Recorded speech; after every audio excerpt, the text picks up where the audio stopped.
नमस्कार किसान साथियों, स्वागत है आप सभी का एक बार फिर से मालवा की खेती यूट्यूब चैनल पे। किसान साथियों, जैसा कि आप जानते हैं कि लहसुन की फसल में अनेक फंगस जनित रोग लगते हैं और उनको कंट्रोल करने के लिए हम समय समय पर फंगिसाइड का स्प्रे भी करते हैं। साथ ही किसान साथियों, जब मौसम में उतार चढ़ाव होता है तब हमारी लहसुन की फसल में एक खतरनाक कीट, जिसे आप थ्रिप्स के नाम से जानते हैं, लगता है।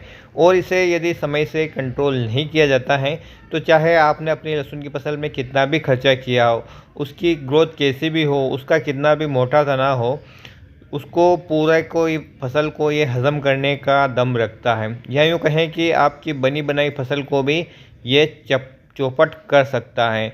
तो किसान साथियों, इसको समय पे कंट्रोल ज़रूर करना है। और ये लगता कब है किसान साथियों? जब मौसम में उतार चढ़ाव होता है और जब तापमान अचानक से बढ़ जाता है। जैसा कि आज आप देख पा रहे होंगे किसान साथियों, दिनांक 19 जनवरी 2025 को आज मौसम में काफ़ी चेंजेस था।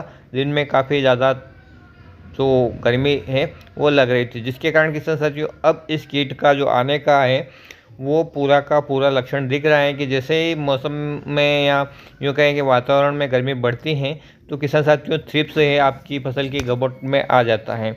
जब तक ये लिमिटेड मात्रा में रहता है तब तक तो इसको आसानी से कंट्रोल कर लेते हैं, लेकिन यह अनलिमिटेड हो गया या आपकी फसल के गबोट में पूरी तरह से घुस गया तो फिर चाहे आप कितने भी हेवी मेलिकोल या कितने भी खतरनाक जो इंसेक्टिसाइड है, कीटनाशक है, वो डालोगे तो आपको रिजल्ट ही नहीं मिलेगा। कारण है कि इनकी जो इम्यूनिटी है एक तो वो बढ़ जाती है और लिमिटेड मात्रा में रहते हैं या जब कम रहते हैं तब किसान साथियों आप इनकी पीढ़ी को भी ख़त्म कर सकते हैं। लेकिन अनलिमिटेड जब ये हो जाते हैं, बहुत ज़्यादा मात्रा में जब ये थ्रिप्स हमारी फसल में लग जाते हैं तो इनको समाप्त करना लगभग नामुमकिन रहता है। आप कोई सा भी अच्छा टेक्निकल डालोगे तो यहाँ इनकी मात्रा थोड़ी कम हो जाएगी, लेकिन 2-4 दिन बाद देखोगे तो उनकी मात्रा और भी दुगनी तेगुनी तेज़ी से बढ़ जाएगी। तो किसान साथियों, आज के इस वीडियो में मैं आपको बताने वाला हूँ कि इन थ्रिप्स को आप आसानी से कंट्रोल कैसे कर सकते हैं और क्या क्या वो दवाइयाँ हैं, क्या क्या वो तकनीकी हैं जिसके माध्यम से आप इनको कंट्रोल में कर सकते हैं।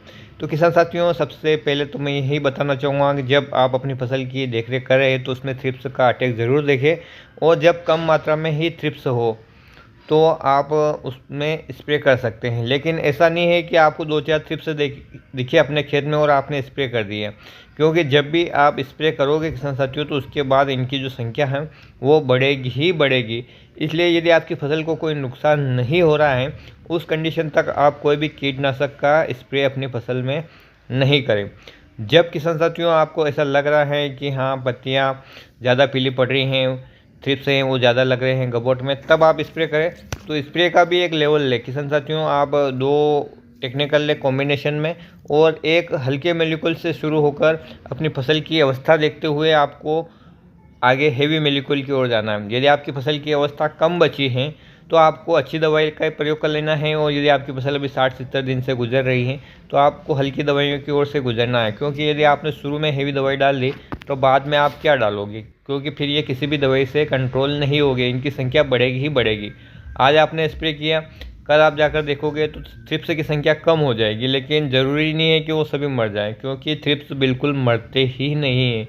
हाँ, इनकी संख्या कम हो जाती है और फिर जैसे ही दवाई का स्प्रे होता है 2-4 दिन बाद देखो तो और भी तेज़ गति से बढ़ जाते हैं। क्योंकि किसान साथियों अब जलवायु पूरी तरह से बदल चुकी है और जो कीट हैं पूरी तरह से समाप्त तो होते ही नहीं हैं।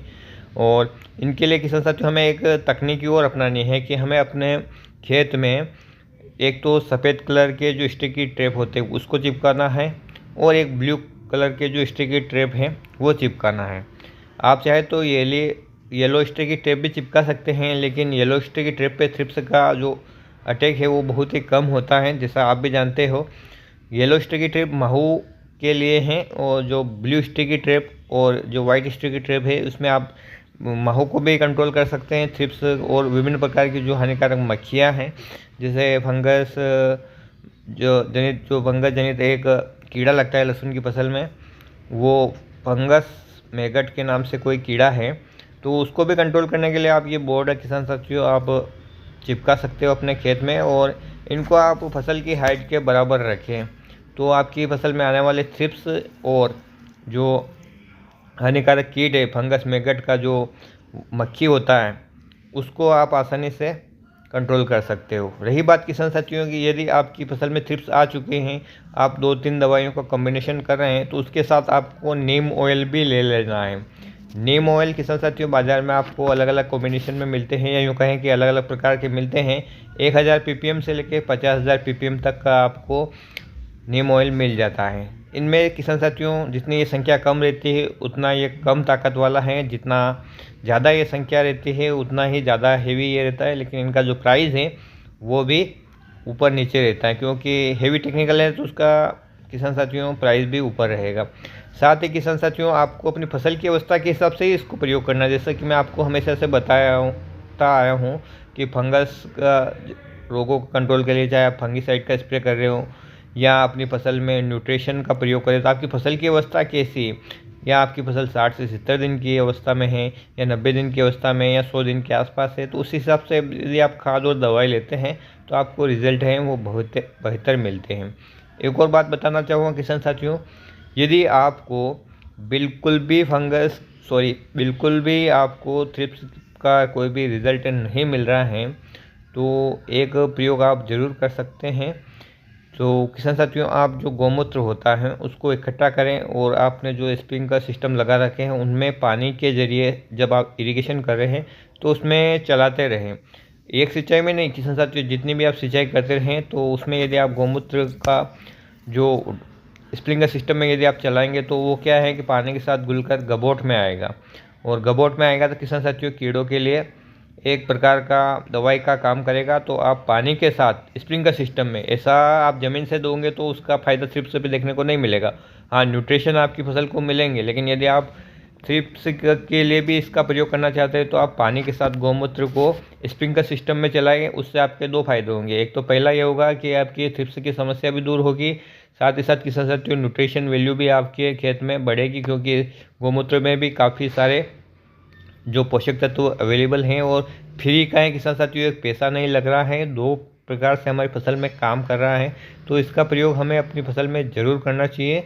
और यदि स्प्रिंकलर सिस्टम में आप देते हैं तो इसके कई सारे फायदे किसान साथियों, आपके खेत में फंगस को भी ये रोकता है, साथ ही साथ न्यूट्रिशन वैल्यू भी बढ़ाता है, कीटों को भी रोकता है। तो इसका प्रयोग आप ज़रूर करें।